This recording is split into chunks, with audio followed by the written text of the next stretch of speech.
আল্লাহ রাব্বুল আলামিন ডাক দিয়ে বলেন, বান্দা শোনো, ইয়া আইয়ুহাল্লাযীনা আমানুত্তাকুল্লাহ, শুধু যারা ঈমান এনেছো ঈমান পর্যন্ত ঠিক থাকবে হবে না, আমি আল্লাহকে ভয় করতে হবে। হাক্ক তুকাতিহি, এমন ভাবে ভয় করো, এমন ভাবে ভয় করো বান্দা তুমি যখন চিন্তা করবা একটা সময় আমি কোথায় ছিলাম, আবার কোথায় আসছি, আবার একটা সময় আমি কোথায় চলে যাব।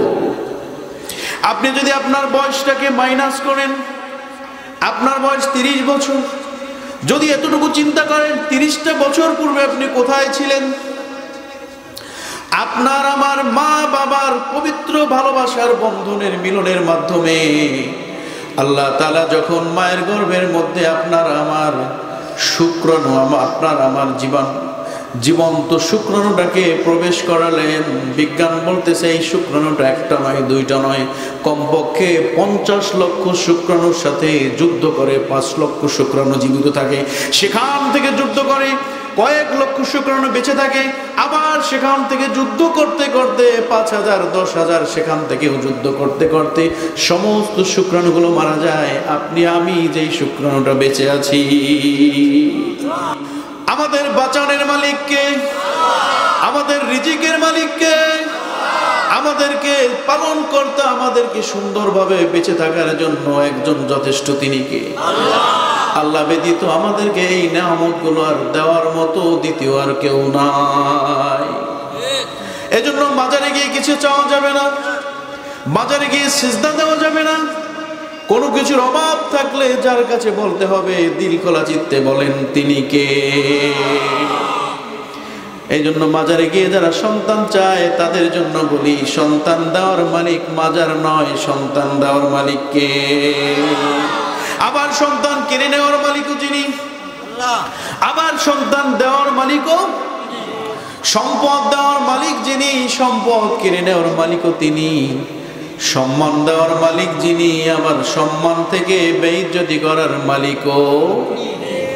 আল্লাহ রাব্বুল আলামিন বললেন, কুলিল্লাহুম্মা মালিকাল মুলকি তুতিল মুলকা মান তাশা ওয়া তানজিউল মুলকা মিম্মান তাশা ওয়া তুইজ্জু মান তাশা ওয়া তুদিল্লু মান তাশা বিয়াদিকাল খায়র ইন্নাকা আলা কুল্লি শাইইন কাদির।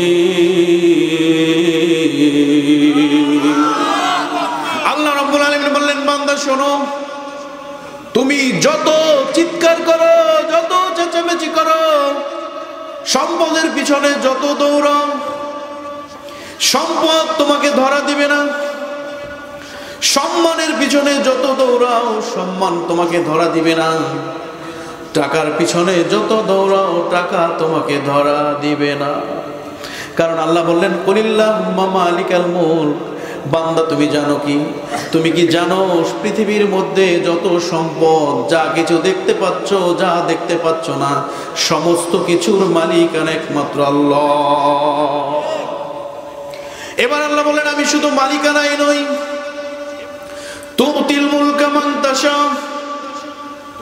আমি যাকে খুশি তাকে রাজত্ব প্রদান করি। বলেন ঠিক কিনা? আমি যাকে খুশি তাকে রাজত্ব প্রদান করি, তাকে মালিকানা বানায় দেই। একটা সময় দেখবেন আমাদের বাংলাদেশে এরকম মানুষ আছে, একটা সময় ভাত খাইতে পারে নাই, অথচ ঢাকায় এখন কয়েকটা বাড়ি আছে। বলেন ঠিক কিনা?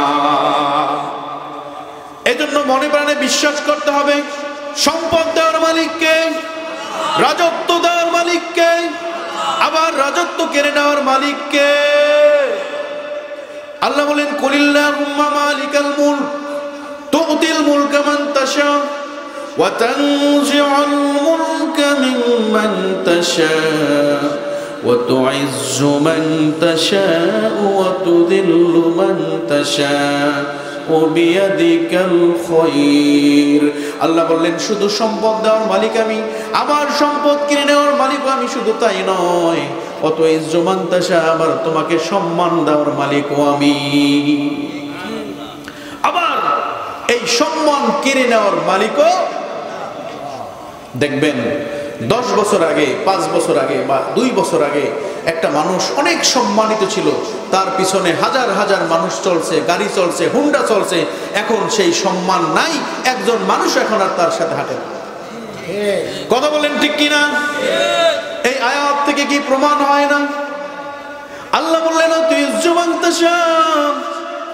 সব সম্মান, যত সম্মান তুমি চাও না কেন, এর চেয়ে হাজার হাজার গুণ সম্মান দেওয়ার একমাত্র মালিক হচ্ছে আমি। আবার সম্মান কেড়ে নেওয়ার মালিক আমি। তোমাকে বিশ্বাস করতে হবে, বুঝতে হবে, আল্লাহর উপরে ভরসা করো, সমস্ত সম্মান একমাত্র আমি আল্লাহই দিতে পারি। শুধু সম্মান নয়, শুধু সম্পদ নয়, উবিয়াদিকাল খায়র, সব কল্যাণ দেওয়ার মালিক একমাত্র আমি আল্লাহ। যতগুলো কল্যাণ তুমি চাও, তুমি অসুস্থ আছো, সুস্থ হতে চাও, তোমার ভালো বাড়ি নাই, ভালো বাড়ির মালিক হতে চাও, ভালো টাকা পয়সা নাই, টাকা পয়সার মালিক হতে চাও, একজনের কাছে বারবার বারবার চোখের পানি ছেড়ে দিয়ে চাও, চিল্লায়ে বলেন তিনি কে? এই জন্য কোনো কিছু চাইতে হলে কার কাছে চাইতে হবে? তাহাজ্জুদের নামাজ পড়ে চোখের পানিগুলো ছেড়ে দিয়ে আল্লাহর কাছে দুটি হাত তুলে বলো, আল্লাহ আমি অসুস্থ, আমার বিবি অসুস্থ, আমার সন্তান অসুস্থ, দুনিয়ার কোনো ডাক্তার ভালো করতে পারে না, ভালো করা সম্ভব নয়, আল্লাহ তুমি হচ্ছ সবচেয়ে বড় ডাক্তার। এবার আল্লাহ বললেন শুধু এতটুকুই নয়, শুধু সম্মান নয়, শুধু সম্পদ নয়, এরপর আল্লাহ বললেন ইন্নাকা আলা কুল্লি শাইইন কাদির, আবার সামনে বললেন সমস্ত কিছুর একমাত্র শক্তিমান ক্ষমতাবান আল্লাহ। এরপর আল্লাহ বললেন তুলিজুল লাইলা ফিন নাহারি ওয়া তুলিজুন নাহারা ফিল লাইল। বান্দা তুমি কি তাকায় দেখো না আমি আল্লাহ কেমন করে রাতের মধ্যে দিনকে প্রবেশ করাই, আবার দিনের মধ্যে ও রাতকে প্রবেশ করাই। তোমরা পৃথিবীর সব মানুষ একত্রে হও, দেখি তোমরা কেমন করে রাতের মধ্যে দিনকে প্রবেশ করাও পারবা। পৃথিবীর সব বিজ্ঞান যদি একত্র হয় যে না আজকে সূর্য উঠতে পারবে না, সূর্যটা বন্ধ, পারবেন না আপনারা? এতটুকু ক্ষমতা নাই, সূর্যটা বন্ধ করে দিতে পারবেন না। আবার যদি বলেন যে না রাত হইতে পারবে না, এটাও বন্ধ, পারবেন না। আল্লাহ বললেন তুলিজুল লাইলা ফিন নাহার, তুমি কি দেখেছো কেমন করে আমি রাতের মধ্যে দিনকে প্রবেশ করাই, আবার দিনের মধ্যে কেমন করে আমি রাতকে প্রবেশ করাই। তুমি যদি এতটুকু জ্ঞান রাখো, এতটুকু বোঝো, তাহলে অবশ্যই তুমি বুঝতে পারো আমি আল্লাহ কত ক্ষমতার অধিকারী। তুলিজুল লাইলা ফিন নাহার ওয়া তুলিজুন নাহারা ফিল লাইল। আবার আল্লাহ বলেন ও তুখরিজুল মাইয়াতা মিনাল হাইয়্যি ওয়া তুখরিজুল হাইয়্যাতা মিনাল মাইয়্যিত ওয়া তারযুকু মান তাশাউ বিগাইরি হিসাব। আল্লাহ বললেন ও তুখরিজুল মাইয়াতা মিনাল হাইয়্যি, বান্দা তুমি কি একবার দেখো না ও তুখরিজুল মাইয়াতা মিনাল হাইয়্যি, কেমন করে আমি মৃত্যু থেকে জীবিত বানাই, আবার কেমন করে জীবিত থেকে মৃত্যু বানাই, বলেন ঠিক কিনা? আমরা আপনারা যখন মায়ের পেটের মধ্যে ছিলাম, কষ্ট হইতেছে আপনাদের? চালাই যাব আলোচনা। আমরা যখন মায়ের পেটের মধ্যে ছিলাম, 40 দিন যখন হয়ে গেল, বাবা মার মিলনের পরে 40টা দিন যখন হয়ে গেল, এই 40 দিন হওয়ার পরে আল্লাহ রাব্বুল আলামিন ঘোষণা করে দিলেন ওই মায়ের পেটের মধ্যে ওই সেই 40 দিন যাওয়ার পরে সেই অবস্থা থেকে আল্লাহ রাব্বুল আলামিন ওই এক ফোঁটা বীর্য নাপাক থেকে এক ফোঁটা রক্তে পরিণত করে দিলেন। সুবহানাল্লাহ বলেন। আল্লাহ বলেন এই 40 দিন পরে এক ফোঁটা রক্তে পরিণত করে দিয়েছি আমি আল্লাহ। আবার যখন 40 দিন হবে, এই এক ফোঁটা রক্ত থেকে আমি আল্লাহ রাব্বুল আলামিন তোমার মায়ের পেটের মধ্যে এই এক ফোঁটা রক্তকে এক টুকরা গোশতে পরিণত করে দিয়েছিলাম।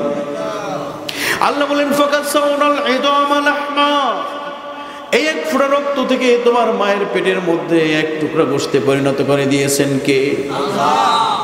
আল্লাহ চাইলে এই 2 মাসের মধ্যে 3 মাসের মধ্যে তোমার মায়ের পেটের মধ্যে মিসক্যারেজ করে দিতে পারতো, অর্থাৎ এই গর্ভটা বাতিল হয়ে গেল, নষ্ট হয়ে গেল, তোমাকে দুনিয়ার জমিনে পাঠাবেন না, আমরা কিছু করতে পারতাম না।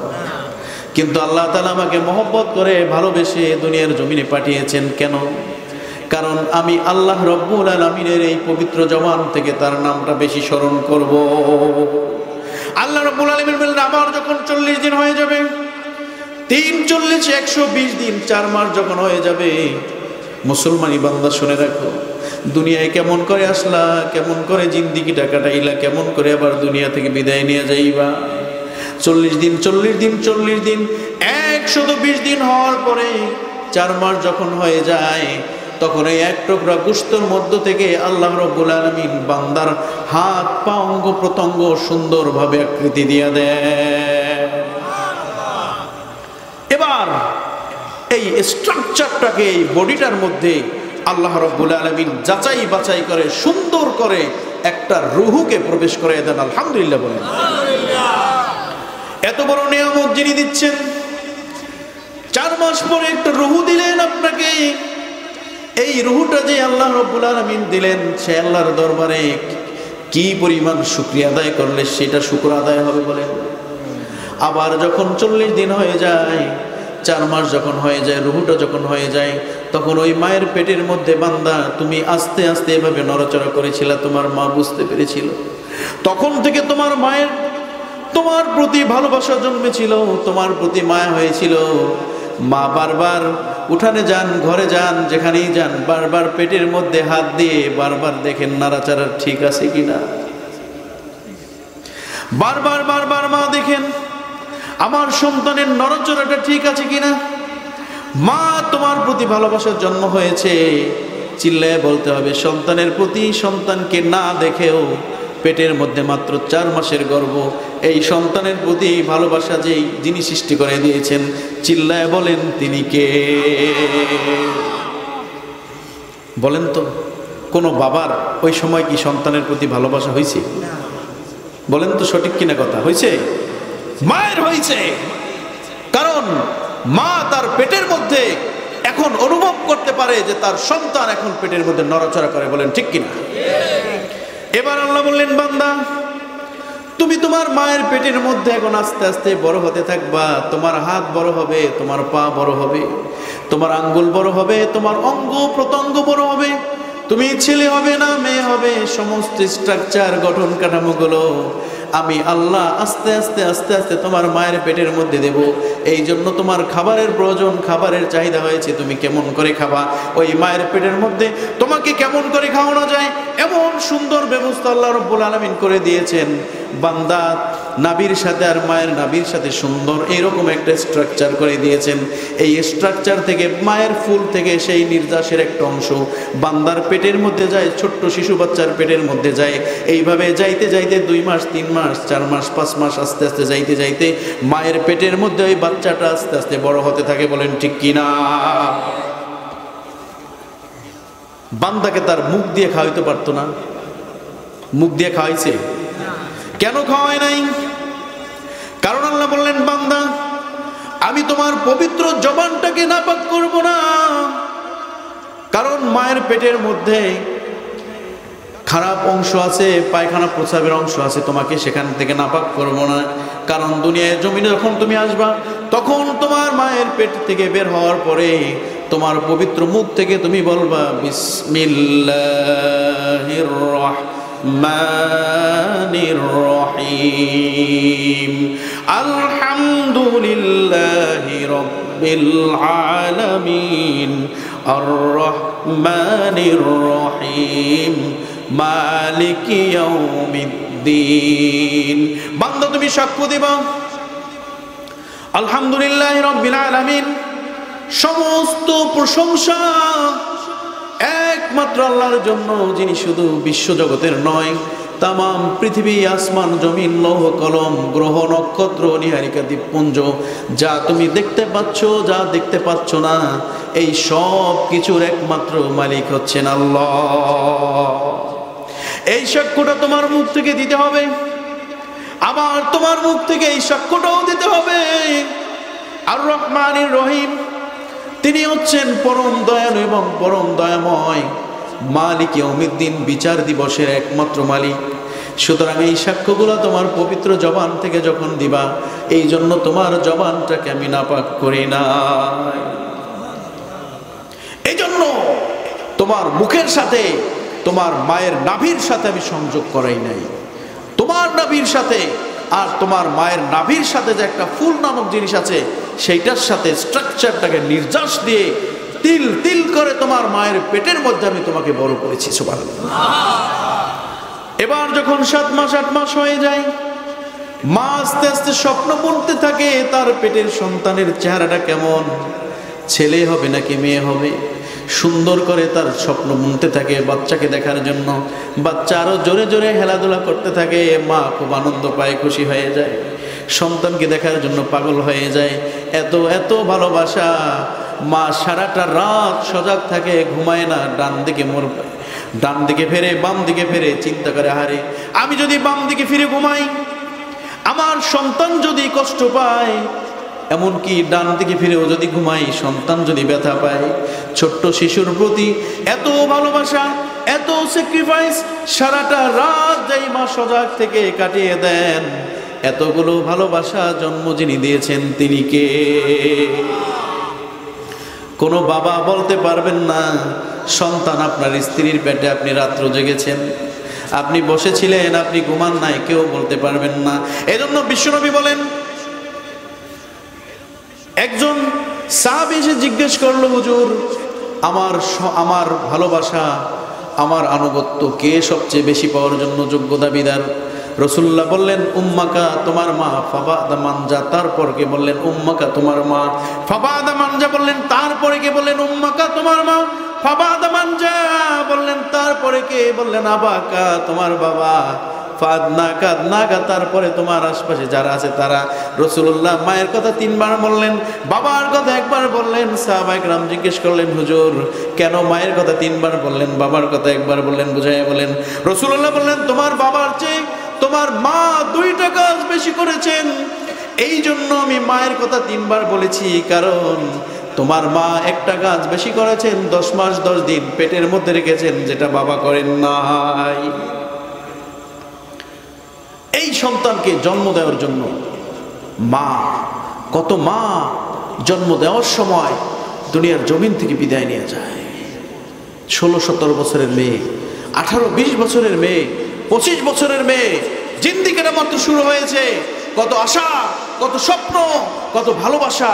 সন্তানকে মানুষ করবে, কোরআনের হাফেজ বানাবে, আলেম হবে, সন্তানের মুখ নিঃসৃত ওয়াজ শুনবে, সন্তানকে নিজের হাতে মাদ্রাসায় নেবে, সন্তানের মুখে সূরা ফাতিহা শুনবে। সব স্বপ্ন শেষ হয়ে যায় এক মুহূর্তের মধ্যে। মা দুনিয়ার জমিন থেকে বিদায় নিয়ে যায়, সন্তানকে দুনিয়ার জমিনে বাঁচায় যায়। বলেন ঠিক কিনা? এমন ঘটনা আছে, ডাক্তার বলে দুজনের মধ্যে একজনকে বাঁচানো যাবে। বলেন ঠিক কিনা? আছে না নাই? আমাদের একেবারে ঘনিষ্ঠ এক আত্মীয়, আমি শুনে চোখের পানি রাখতে পারি নাই, কলিজাটা ফেটে যায়। ডাক্তার এসে বলেছে, স্বামীকে ডাকছে, স্বামীকে ডাকছে, বলেন এদিকে আসেন, কি সমস্যা? বলে আসলে তো 2 জনকে বাঁচানো যাবে না, 1 জনকে বাঁচানো যাবে। এই কথা শোনার পরে স্বামীর তার প্রথম সন্তান, বিবাহ করেছে 2 বছর, স্ত্রীর প্রতিও তো ভালোবাসা হয়েছে। বলেন ঠিক কিনা? সময় মাত্র 5 মিনিট, ঘামে ভিজে গেছে, এই রুম থেকে ওই রুমে, ওই রুম থেকে ওই রুম, খালি হাঁটে পাগলের মতো করে, ছটফট হয়ে গেছে। স্বামীর চেহারা দেখে স্ত্রী ডাক দিয়ে বলল, গো তুমি একটু এদিকে আসো, তুমি কেন ঘামে ভিজে যাচ্ছ? আমি একটু জানতে চাই, কি সমস্যা আমাকে একটু বলো, আমাকে একটু বুঝায় বলো কি হয়েছে। কিছুই বলতেছেন না, চোখের পানিগুলো ছেড়ে দিয়েছেন। স্ত্রীকে বাঁচাবেন নাকি তার আগত প্রথম সন্তানকে বাঁচাবেন, স্বামী কিছুই বলতে পারতেছেন না। একটু পরে স্টাফ নার্স এসে বলল, আপনার সময় নাই, ওনাকে বেডে নিয়ে যাইতে হবে, এখনই সিজার হবে, সিদ্ধান্ত তাড়াতাড়ি দিয়ে দেন। মা বুঝতে পারলো, মা স্টাফ নার্সকে ডেকে বলল, আপনি একটু এদিকে আসেন, আমাকে বুঝায় বলেন কি হয়েছে। বললো, এখন আর আপনার সাথে লুকায় লাভ নাই, কারণ 1 মিনিট সময় আছে, এখনই সিজারে ঢোকাতে হবে। আপনি বলেন কোনটা করবেন, একজনকে বাঁচানো যাবে, আপনার সন্তানকে বাঁচাবো নাকি আপনাকে বাঁচাবো? সবাই চিল্লায়া বলেন, মা কোনটা বলবে? সবাই বললেন তো, মা কি নিজের কথা বলবে?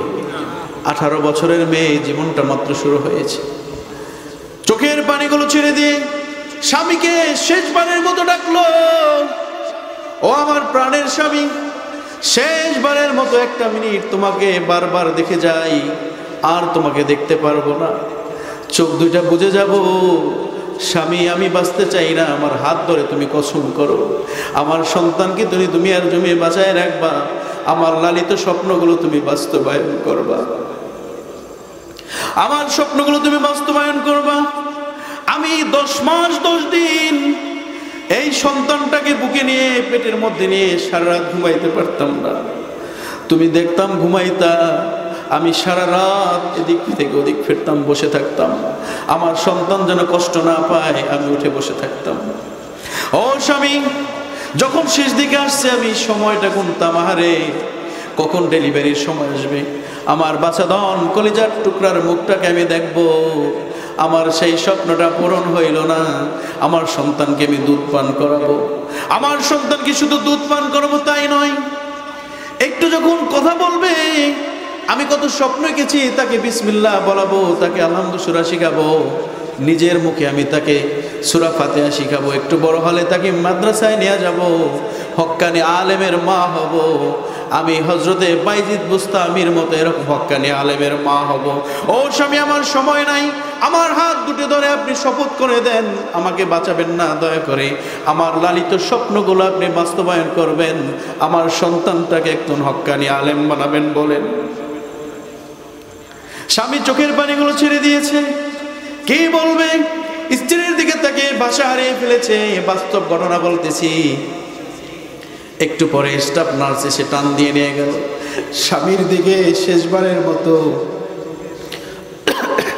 ফেলফেল করে তাকায় আছে, আর বুঝি স্বামীকে দেখতে পারবে না। এত ভালোবাসা স্বামী স্ত্রীর মধ্যে, শেষবারের মতো দেখলো, আর স্বামীকে দেখতে পারবে না, তাকায় আছে হাসপাতালের দিকে, কেউকে দেখে না, গেটটা বন্ধ করে দিল। সিজার হয়েছে, বাচ্চা বের করেছে, বাচ্চার কান্নার আওয়াজ শুনে মা শিওর হয়েছে আমার সন্তান বেঁচে আছে। মা বললেন, আমার সন্তানকে একটু দেখান। সন্তানের মুখে চুমু দিয়ে আর তার চলে না, রক্ত বের হয়ে যাচ্ছে, এখনই মনে হয় ছটফট করে মারা যাবে, দুনিয়ার জমিন থেকে বিদায় নেওয়া যাবে। হাত দিয়ে মুখ দিয়ে কি যেন ইশারা করে বলতে চাচ্ছে। বাবারা আমার, ভাইরা আমার, বলতে পারে না, হাত দিয়ে মুখ দিয়ে কি যেন ইশারা করে, আর একবার মনে হয় কলিজার টুকরাটাকে দেখতে চাইছে, কিন্তু দেখতে পারে না, পালস রেট কমে যাচ্ছে, আস্তে আস্তে চোখ দুইটা বুজে যাচ্ছে। একটু পরে সন্তানটাকে স্বামীর কাছে নিয়ে বলল, আপনার সন্তান বেঁচে আছে, খুশির সংবাদ। স্বামী বললে, আমার স্ত্রীর কথা বলো। বলেন, তিনি তো এখন আর দুনিয়ার জমিনে বেঁচে নাই, আমাদের সাথে অনেক কথা বলে গেছে, বলেছে যে অবস্থায় থাকেন না কেন আপনি অতি তাড়াতাড়ি বিবাহ করবেন, সব কিছুই করবেন, কিন্তু আমার সন্তানটাকে মানুষ করে দেবে। এত এত কষ্ট একটা মা তার সন্তানের জন্য করে।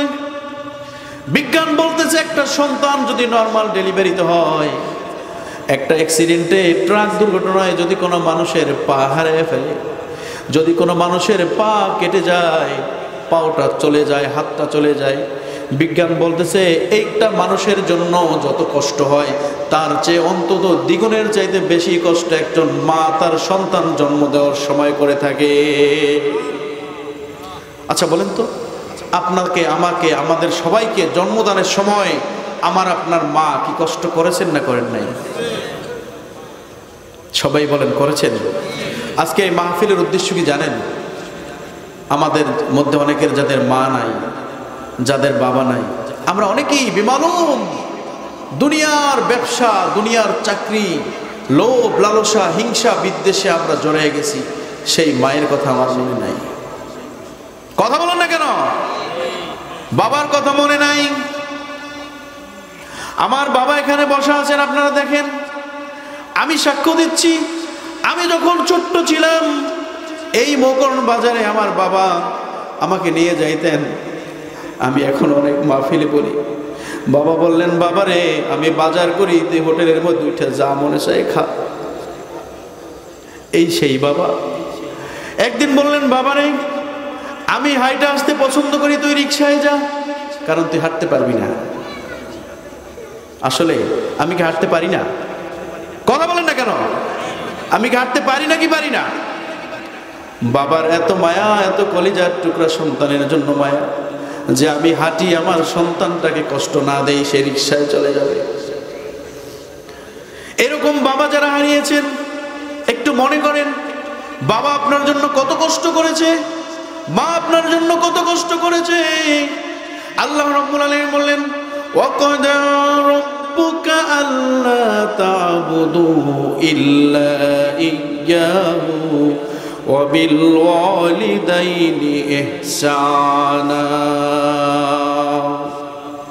আল্লাহ রাব্বুল আলামিন ঘোষণা করেন, আমি আল্লাহ তোমাদেরকে এই আদেশ দিচ্ছি, ওয়াকাদা রাব্বুকা আল্লা তা'বুদু, আমি তোমার রব হয়ে তোমাকে আদেশ দিচ্ছি, আমি আল্লাহ ব্যতীত পৃথিবীর জমিনে আর কাউকে তুমি সিজদা করবা না। পৃথিবীর জমিনে যদি কেউ সিজদা চায়, সিজদা পাওয়ার উপযুক্ত যদি কেউ থাকে, একমাত্র আমি আল্লাহ আছি। কারণ আমি আল্লাহ ব্যতীত বান্দার জন্য গোলামি করার আর দ্বিতীয় কেউ নাই। বলেন ঠিক কিনা? ওয়াকাদা রাব্বুকা আল্লা তা'বুদু ইল্লা ইয়াহু, বারবার নিষেধ করেছেন পৃথিবীর জমিনে আল্লাহ ব্যতীত আর কারো কুদরতি পায়ে সিজদা করা যায় না। কেন করা যায় না? একটু আগে বুঝাইছি, একটু আগে বলেছি। এরপরে আল্লাহ বলেছেন, ওয়া বিল ওয়ালিদাইনি ইহসানা।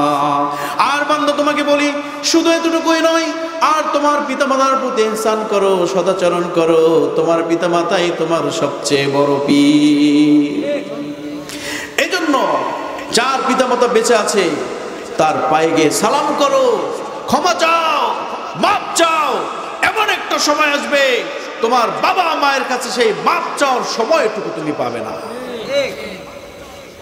আল্লাহ রাব্বুল আলামিন বললেন, ইম্মা ইয়াবলুগান্না ইনদাকাল কিবারা আহাদুহুমা আও কিলাহুমা فلا تقل لهما أف ولا تنهرهما وقل لهما قولا كريما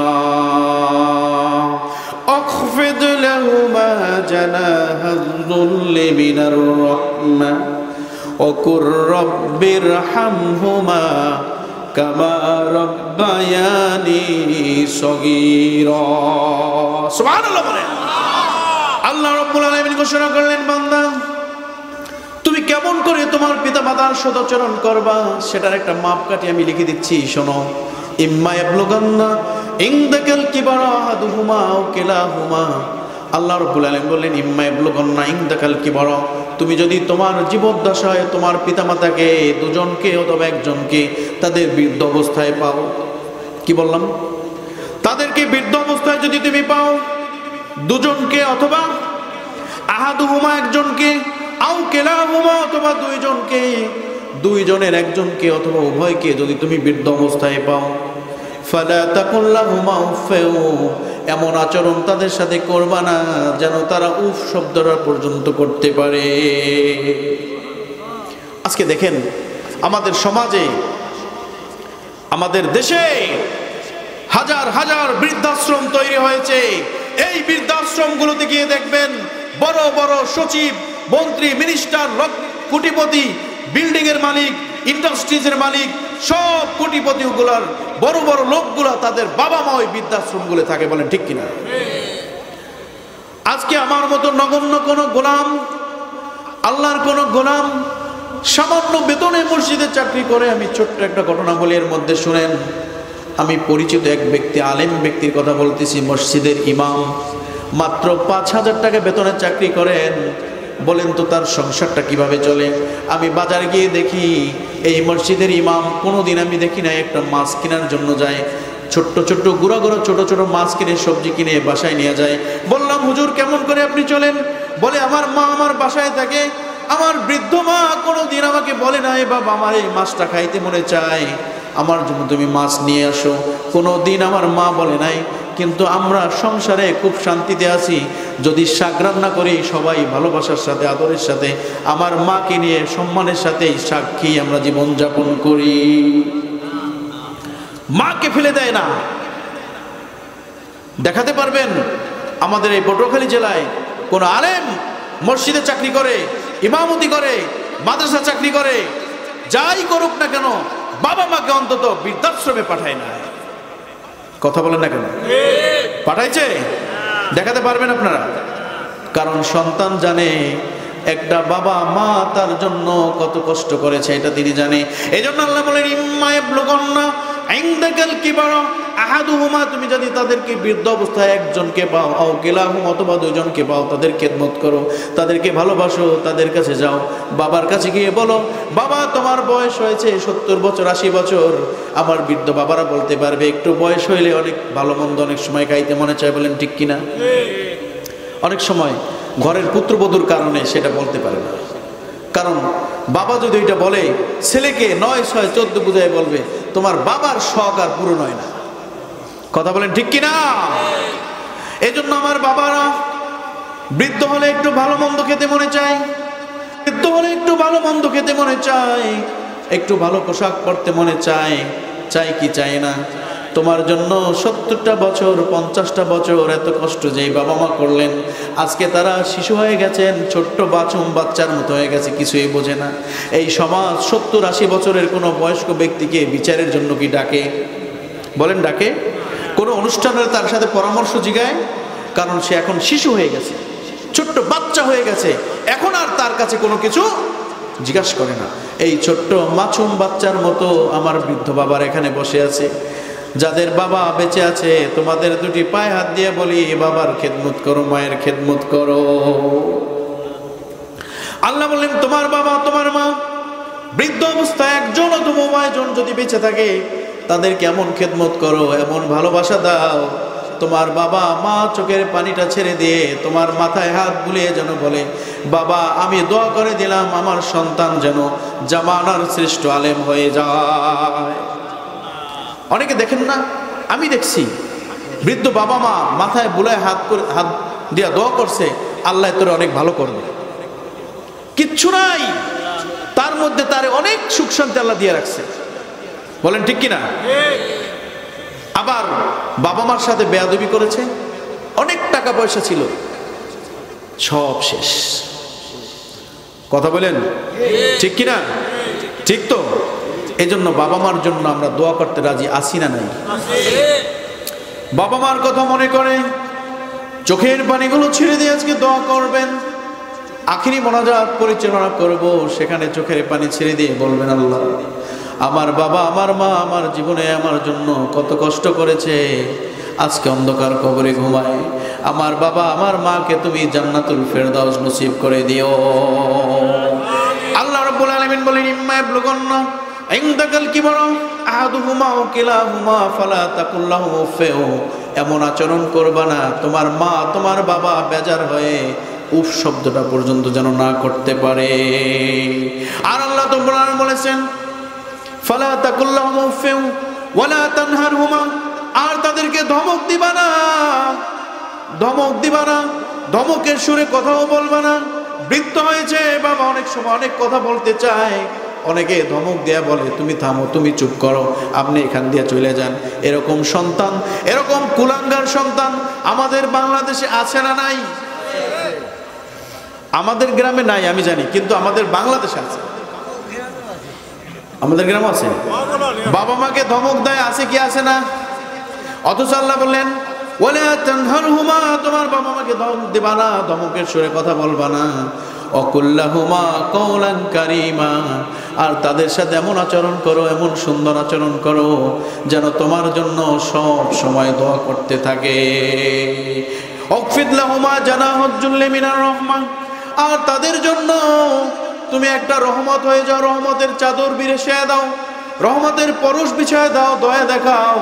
তোমার বাবা তোমার মা কি খেতে চায়, কোনটা ভালোবাসে, কোনটা পছন্দ করে, তোমার সাধ্য মতো তোমার বৃদ্ধ বাবা মাকে সেটা খাও, সেটা করো। এই নির্দেশ যিনি দিয়েছেন চিল্লে বলেন তিনি কে? সর্বশেষে আল্লাহ বলেছেন শেষ কাজটা তোমার বাবা মার জন্য করো। যখন দুনিয়ার জমিন থেকে বিদায় নিয়ে যাবে তখন আল্লাহ বললেন কবরের পাশে দাঁড়িয়ে বলো রব্বিরহামহুমা কামা রব্বায়ানি সগীরা। ওগো আল্লাহ, আমার বাবা আমার মা দুনিয়ার জমিনে নাই, আমাকে ছোট্টবেলায় শিশুবেলায় যেমন করে আমার প্রতি রহমত দেখিয়েছে, দয়া দেখিয়েছে। আমি যখন ছোট্ট ছিলাম, আমি যখন শিশু ছিলাম, কথা বলতে পারতাম না। আমি যখন কথা বলতে পারতাম না, আমার অশ্রু ছিল শুধু কান্না। বলেন ঠিক কিনা? কান্না ছাড়া কিছুই বলতে পারতাম না। ক্ষুধা লাগলেও কান্না করতাম, আমার কষ্ট হলেও কান্না করতাম। আমার মা ভাত ফ্যান গালা থুয়া দৌড়ে এসে আমাকে কোলে লইছে। বলেন ঠিক কিনা? বাবা দৌড়ে এসে কোলে লইছে, আমাকে কষ্ট পেতে দেয় নাই। মা কষ্ট করেছে, বাবা কষ্ট করেছে, আমাকে কষ্ট পেতে দেয় নাই। আবার যখন আর একটু বড় হলাম, তখন আমি হাঁটতে পারতাম না, কথা বলতে পারতাম না, বসতে পারতাম না। আমার বাবা মা সারাক্ষণ আমাকে নিয়ে রহমতের চাদর দিয়ে তিল তিল করে জমিনের মধ্যে আমাকে বড় করেছেন। বলেন ঠিক কিনা? চিন্তা করে দেখেন, আমরা যখন দুনিয়া আসছি তখন আমরা ঝাল তরকারি খাইতে পারতাম না। পারতাম? আমরা কি খাইতে পারতাম? হাড্ডি চাবাই খাইতে পারতাম? দাঁত ছিল আমাদের? তখন আল্লাহ বললেন, বান্দা তুমি একটু চিন্তা করো, তুমি যখন দুনিয়া আসছো তুমি কি খাবে, কেমন করে খাবে, কোথায় খাবে, কোনো কিছুই তোমার জানা নাই। আমি আল্লাহ রাব্বুল আলামিন তোমার মায়ের স্তনের মধ্যে এমন সুন্দর নাতিশীতোষ্ণ খাবারের ব্যবস্থা করে দিলাম। এই খাবারটা শুধু দুধ নয়, তোমার বেঁচে থাকা নয়, এই খাবারটার মধ্যে সমস্ত রোগের প্রতিষেধক ঔষধ দিয়ে দিয়েছি আমি। এতগুলো রহমত, এতগুলো দয়া যিনি দিয়েছেন, সেই আল্লাহর প্রতি ভয় করতে হবে, কম না বেশি? এই জন্য আমি আয়াতটা তেলাওয়াত করেছিলাম, ইয়া আইয়ুহাল্লাযীনা আমানুত্তাকুল্লাহা হাক্কা তুকাতিহি ওয়া লা তামুতুন্না ইল্লা ওয়া আনতুম মুসলিমুন। আল্লাহকে ভয় করার একটা নিদর্শন শুধু দেখালাম। এরপরে যদি আমি আরো নিদর্শন দেখাই কেন ভয় করব আল্লাহকে। আজকে যদি বলেন একটা লোক স্ট্রোক করেছে, আর বাঁচবে না, মনে করেন মারা যাচ্ছে, আইসিইউতে ঢুকাইছে, মারা যাবে। এখন যদি বলেন যে আমি আর 5 দিন বাঁচতে চাই, আমার টাকা আছে, 5 কোটি টাকা দেবো, বলেন তো বাঁচতে পারবেন? সম্ভব? করোনার মধ্যে এক মহিলা আমেরিকার, উনি 95 বছর বয়সেও আল্লাহ তাআলা ওনাকে সারভাইভ করেছেন। 1 সপ্তাহ পর উনি সুস্থ হয়ে গেছেন। এখন সুস্থ হওয়ার পরে এই মহিলা হাসপাতালের বারান্দায় এসে জোরে জোরে কান্না করতেছে। ডাক্তাররা দৌড়ে আসছে, বলে এই কি, কোনো বৃদ্ধ মানুষ তো করোনার মধ্যে বাঁচে না সাধারণত, কিন্তু এই মহিলা বাঁচছে, তারপরও আবার হাসপাতালে এসে কান্দে। কি ব্যাপার, সমস্যা কি বলেন?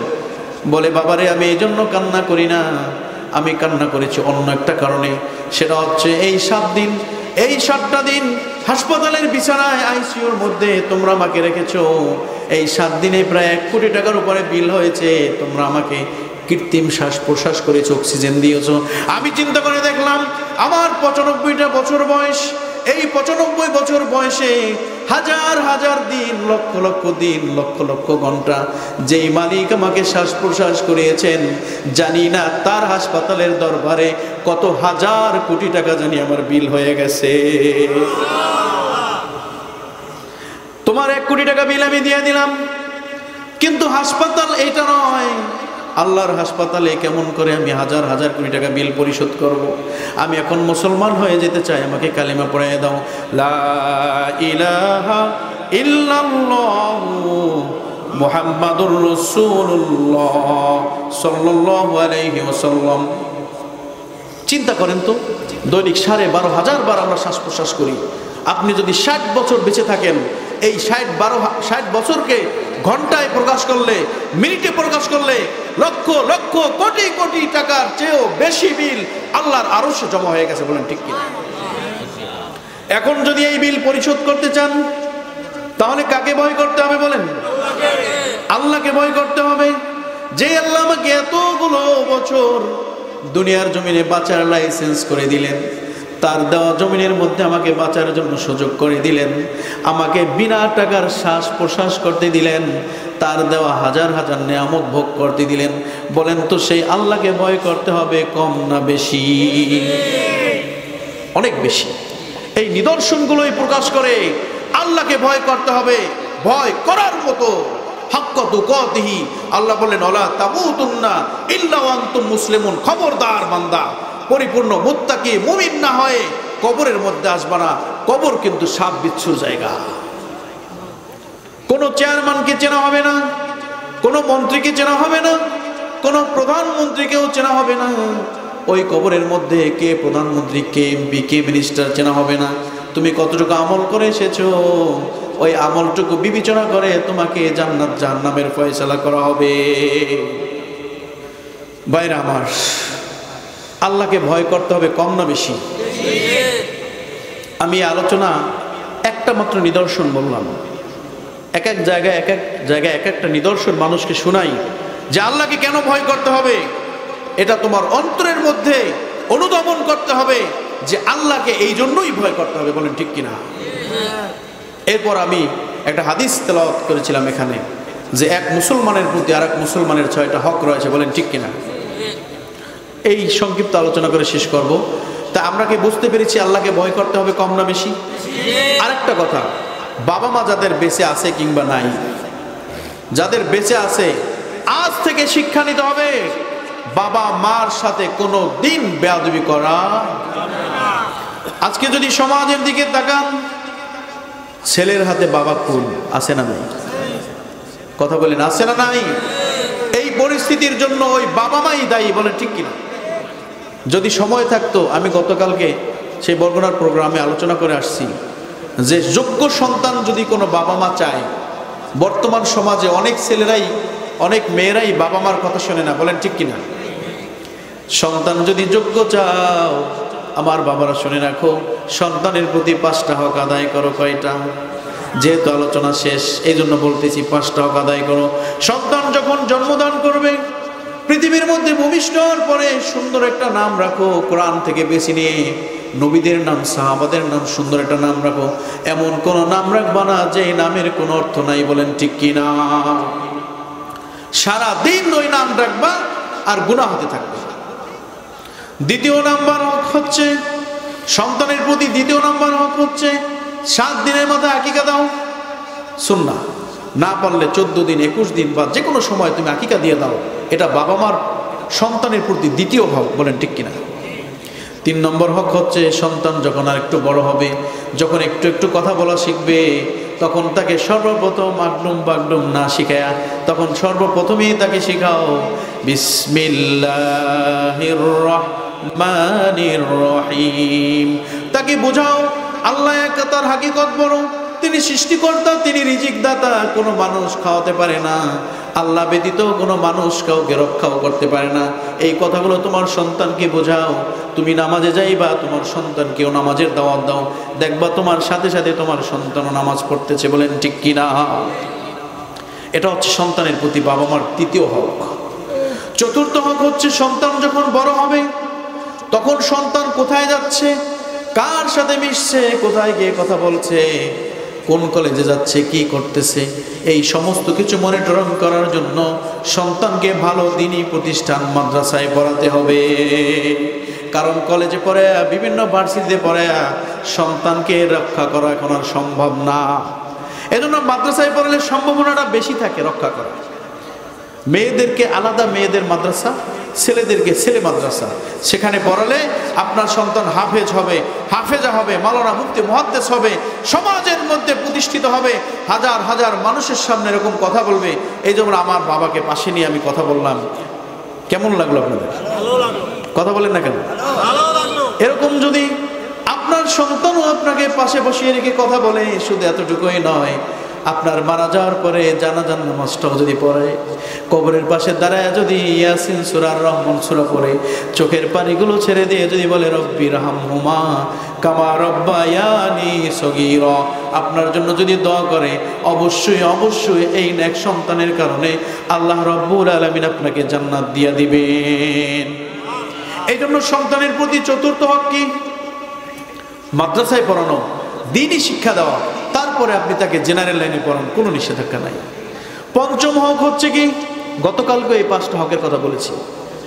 আপনার মেয়ে যখন বিবাহ উপযুক্ত হবে কিংবা ছেলে যখন বড় হবে, তখন তাকে বোঝাতে হবে, ছেলেকে বোঝাতে হবে, একটা নেককার পরেজগার আবেদা মেয়ে যদি আমার ঘরে আসে, বাবারে তোমার কারণে এই মেয়েটা যদি ঘরে আসে, তোমাদের ঘরে অবশ্যই একজন হক্কানি আলেম প্রতিষ্ঠিত হবে।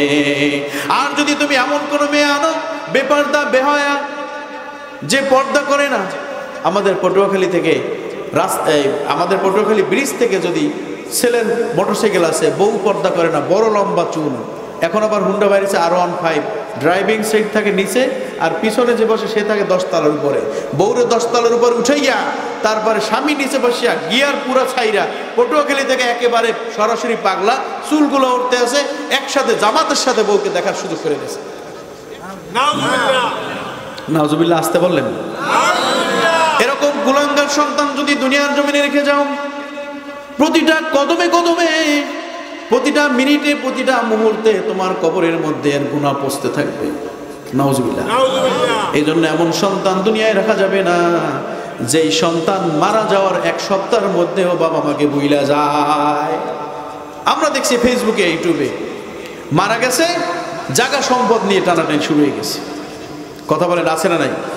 এই জন্য সন্তানের প্রতি এই 5টা হক যদি আদায় করেন, ছেলে সন্তানকে একজন আবেদা সালেহা হাফেজা মেয়ে এনে দেন, মেয়ে সন্তানকে একজন আলেমের সাথে বিবাহ দেন, বিশাল সম্পদ দেখে লোভের মধ্যে পড়ে যদি এই কাজ করেন, ছেলে যা মন চায় তাও, টাকা পয়সা আছে, কয়েকদিন পর ফ্যানের সাথে ঝুলে রাখবে বাইরে।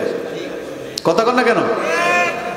5টা হক যদি আদায় করেন, সন্তান আপনার জন্য 5টা হক আদায় করবে। সব কিছু করুক আর না করুক, 1 টাকা অন্তত করবে, কোনো দিন বৃদ্ধাশ্রমে পাঠাবে না। চিল্লায় বলেন ঠিক কিনা? এই জন্য সন্তানদেরকে মানুষ করার জন্য এই হকগুলো আমরা আদায় করতে কে কে রাজি আছি বলেন? নারায়ে তাকবীর, নারায়ে তাকবীর। আল্লাহ তাআলা আমার ভাইদেরকে কবুল করো, আমিন। বলেন, আমার তো সন্তান নাই, আমার ভাইয়ের আছে, আমার পাশের ঘরে আছে, আমার নাতি আছে, তাকে আমি দিনিয়া মাদ্রাসায় পড়াবো, হক্কানি আলেম বানাবো, আলেমা বানাবো। আমার জন্য যত দিন বেঁচে আছে দোয়া করবে। আমি খোদার কসম করে বলতে পারি, আমার দাদা দাদি নানা নানি যারা মারা গেছে, এমন কোনো মোনাজাত নাই যেখানে আমি তাদের জন্য দোয়া করিনি। আর আরেক শ্রেণীর মানুষ আছে, নিজের বাবার কথা 3 দিনের মাথায় ভুলে যায়। অনেক সম্পদ রেখে গেছে কিন্তু এখন আর দোয়া করে না। আজকে যে আলোচনাগুলো আপনাদের সামনে করলাম, সবাই কি বুঝতে পেরেছেন কিনা বলেন তো?